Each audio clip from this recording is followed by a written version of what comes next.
What if I told you that one of the world's greatest superpowers was defeated by an army of farmers, merchants, and everyday people?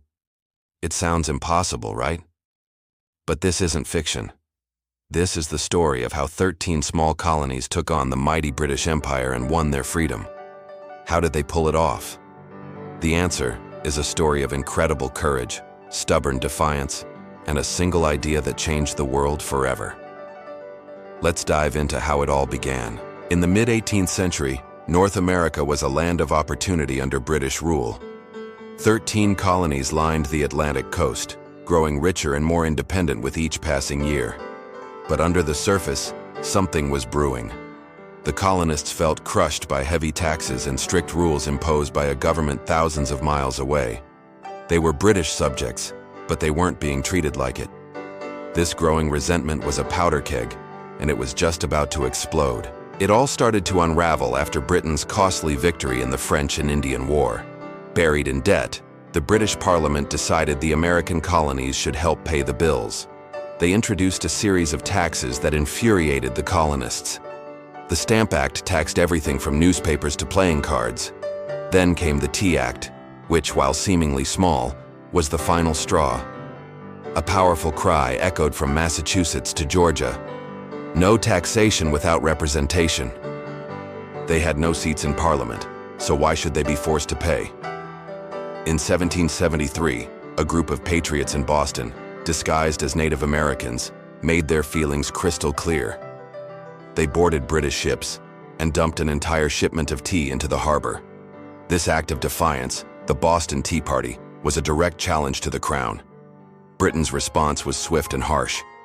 They sent troops to enforce their laws, but it was too late. The spark of rebellion had been lit, and it was quickly spreading into a raging fire. The tension finally snapped in April 1775. In the quiet Massachusetts towns of Lexington and Concord, British soldiers marched to seize a colonial weapons cache. They were met by a small militia of local farmers and tradesmen. Suddenly, a shot was fired. To this day, no one knows which side fired first, but that single shot became known as the shot heard round the world. The American Revolution had officially begun. The colonies needed to unite, and fast. The Second Continental Congress convened in Philadelphia, creating the Continental Army. To lead this brand new army, they chose a Virginia planter known for his quiet determination and unwavering resolve: George Washington.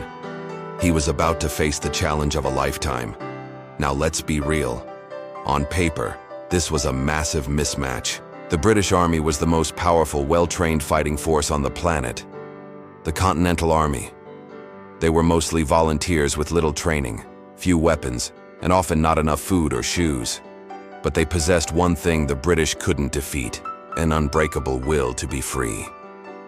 General Washington led his men through a series of crushing early defeats, losing Boston and New York. His army was forced to retreat across New Jersey into Pennsylvania, shivering through a brutal winter. Many thought the war was already lost. But Washington refused to give up.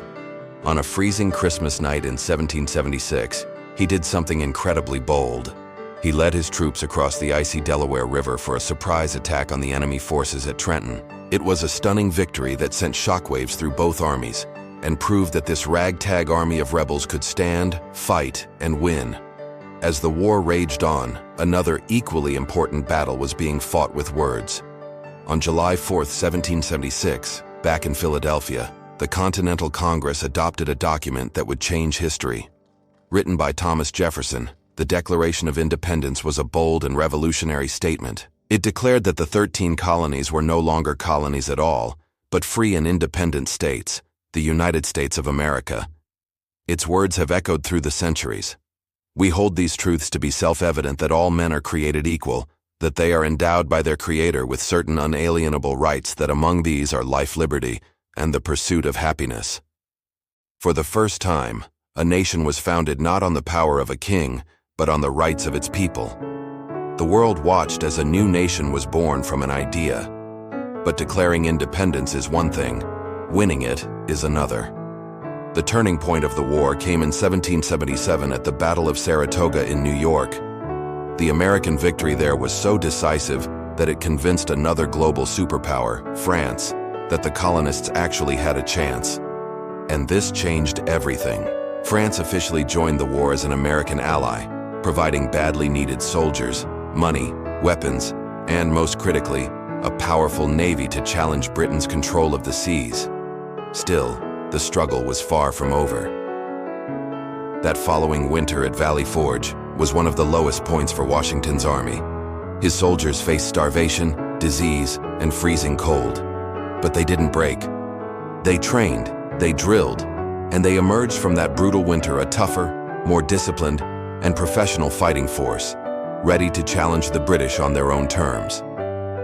The final act of this epic drama took place in 1781. The British general Lord Cornwallis had moved his army to a coastal town in Virginia called Yorktown, hoping to be resupplied by the British Navy. But Washington saw his chance. In a brilliant strategic move, he marched his army south to surround Yorktown by land, while the French Navy blockaded the coast, cutting off any chance of British escape or reinforcement. Cornwallis was trapped. After weeks of relentless bombardment from American and French cannons, the British had no choice. Cornwallis surrendered his entire army. The fighting was effectively over. 2 years later, in 1783, the Treaty of Paris was signed. Great Britain formally recognized the independence of the United States. After 8 long years, the war was finally won. The American Revolution was so much more than just a war for territory. It was a revolution in human thought. It was a declaration to the world that ordinary people could stand up to the most powerful rulers and claim the right to govern themselves. From the farmers who stood on Lexington Green to the thinkers who crafted the Declaration of Independence, every act of bravery and every sacrifice helped build the foundation of a new kind of nation, a democracy. It took 8 grueling years of struggle to defend one simple, powerful idea, that freedom is never given, but earned. From the first shots fired at Lexington to the final surrender at Yorktown, those 8 years reshaped the world. It was the beginning of an incredible journey for a new nation, one built on the principles of hope, sacrifice, and an unshakable belief in liberty. So, what do you think? If you were a colonist back then, would you have risked everything to join the fight for independence? Let me know your thoughts in the comments below. And if you enjoyed this journey into the past, make sure to hit that subscribe button so you don't miss our next story. Thanks for watching.